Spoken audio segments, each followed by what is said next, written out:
In the misty heart of Rotterdam, nestled within the historic neighborhood of Delfshaven, lived a quiet 7-year-old boy named Yusuf van Houten.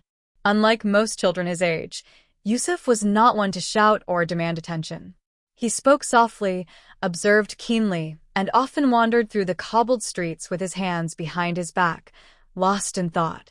The son of a Dutch convert father and a Moroccan mother, Yusuf was raised between two worlds. His home echoed with stories from the Quran, the call to prayer, and the scent of cardamom tea drifting from the kitchen. His mother often told him tales of Makkah, the Holy Land, as she tucked him in at night.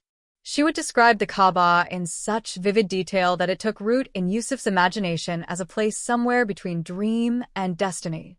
Every Friday, Yusuf accompanied his father, Imran, to the Masjid an-Nur, tucked away beside the canal, where the imam greeted him with a smile and a date. The mosque's interior was modest, but to Yusuf it felt grand. The rhythm of prayer, the rows of worshippers bowing in unison, and the calm silence that followed the final taslim etched deep into his soul. But something stirred inside Yusuf, something more than routine devotion. It was a longing, a quiet yearning. He had never spoken of it aloud, not even to his parents. Yet it followed him like a shadow. One rainy afternoon in April, Yusuf sat on the tram with his father, heading back from the masjid. He pressed his forehead against the cold window and asked, barely above a whisper, "Baba, what does it feel like to see the Kaaba?" Imran was silent for a moment. The sound of raindrops tapping the glass filled the space between them. Then he turned to his son and smiled. "It feels like the world becomes still," he said. "And your heart finally finds where it belongs." Yusuf didn't respond, but his eyes welled up. He didn't know that his father had been saving for years. Not for a car, not for a new house, but for something much more meaningful. A surprise that would change everything. That night, Imran whispered to his wife in the kitchen, careful not to wake their son.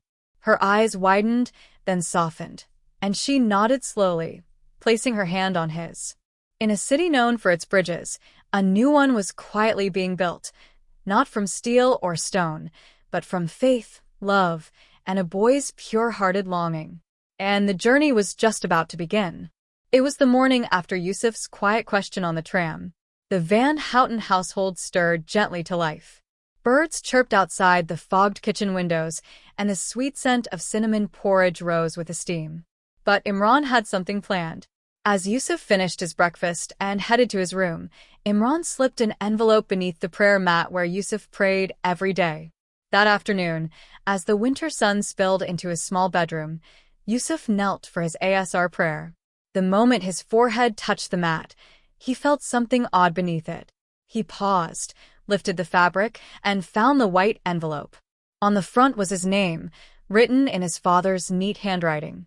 He opened it slowly, cautious not to tear the paper. Inside, a single plane ticket fell into his lap. Below it, a folded note in Dutch read, "For the one whose heart has always traveled further than his feet." The ticket bore 2 cities, Amsterdam to Jeddah. His eyes widened. He blinked once, then again. Slowly, he began to understand. He ran to the kitchen where his parents stood, pretending to clean. Imran simply held out his arms. Yusuf rushed in, face buried in his father's chest, shaking with emotion. Silent tears. Not of sorrow, but of a dream awakened. It was happening. He was going to Makkah. Schiphol Airport buzzed with the soft roar of trolleys and murmuring travelers. Yusuf walked through it all in silent wonder, his tiny suitcase trailing behind him, its wheels rattling rhythmically over the tiles. He clutched his mother's hand tightly as they passed under the glowing flight schedule board. His father, already ahead, looked back and smiled reassuringly. In the waiting area, Yusuf saw people of every color, every age. Men in white ihram garments. Women in flowing abayas. Some whispering prayers. Others weeping softly. He leaned towards his mother and whispered, "Are they all going to see it too?" She nodded, brushing back a loose curl from his forehead. "Yes, Habibi. We're all going home together." The announcement echoed, Flight 209 to Jeddah. Now boarding at gate E7. Yusuf's heart pounded like a quiet drum. As they walked down the corridor toward the aircraft, he noticed a little girl holding her grandfather's hand. Their eyes met. She smiled. And for a moment, neither of them needed words. Faith had its own language. The engines roared beneath them as the plane sliced through clouds over southern Europe. Yusuf sat by the window, forehead pressed to the glass, watching the world fall away beneath him. Imran handed him a small black notebook. Write anything you feel, even if it's just a word. Yusuf opened it slowly. On the first page, he drew a square. Just a black square. Nothing else. He turned the page. Wrote one word beneath a trembling line. Peace. For the rest of the flight, he barely moved. His mother offered snacks. He declined. His father pointed out landmarks from the screen. He nodded politely, but his gaze always returned to the clouds. He wasn't waiting to land. He was waiting for the moment his eyes would meet something his heart already knew. As they stepped off the plane, the heat of the desert wrapped around them like a thick blanket. Yusuf blinked against the golden haze of the evening sun. He had never felt air like this, dry, warm, sacred. Jeddah was alive with voices in Arabic, the scent of oud in the air, and the weight of purpose in every step of the pilgrims surrounding them. Their guide, a tall man named Harith with kind eyes and a clipboard, met them outside the terminal. "We leave for Makkah before far," he said, glancing at Yusuf. "It's a good night for dreams." At the hotel, Yusuf barely touched his dinner. His heart beat with the rhythm of distant footsteps, millions of them, all leading to one place. That night, lying on a firm mattress in a foreign land, Yusuf didn't sleep. He stared at the ceiling, whispering the same quiet duet over and over. "Let me see it with my heart before I see it with my eyes." The drive to Makkah was quieter than Yusuf expected. The van carried 12 people, but no one spoke above a whisper. Even the children sat still, sensing something immense drawing near. Yusuf stared out at the barren plains, scattered rocks, and the occasional lone goat. How can so much emptiness feel so full, he thought. Imran sat beside him, silently reading from a small Quran. His mother held prayer beads, lips moving without sound. As they approached the city, the horizon shifted. Minarets rose like fingers pointing to heaven. The sun, now fully risen, cast long shadows across the hills. Then the driver said it. "Welcome to Makkah." Every heart in the van skipped a beat. Yusuf's hand tightened around his notebook. The city was close now. Closer than breath. The drive to Makkah was quieter than Yusuf expected. The van carried 12 people, but no one spoke above a whisper. Even the children sat still, sensing something immense drawing near. Yusuf stared out at the barren plains, scattered rocks, and the occasional lone goat. How can so much emptiness feel so full, he thought. Imran sat beside him, silently reading from a small Quran. His mother held prayer beads, lips moving without sound. As they approached the city, the horizon shifted. Minarets rose like fingers pointing to heaven. The sun, now fully risen, cast long shadows across the hills. Then the driver said it. "Welcome to Makkah." Every heart in the van skipped a beat. Yusuf's hand tightened around his notebook. The city was close now, closer than breath. They walked barefoot, shoes in hand, garments loose and simple, hearts trembling. The entrance to the Masjid al-Haram loomed ahead, marble steps gleaming in the morning light. Yusuf walked between his parents, his tiny fingers clasped in theirs, a small island of warmth in the sea of pilgrims. Inside, it was vast. Endless marble, echoes of prayer.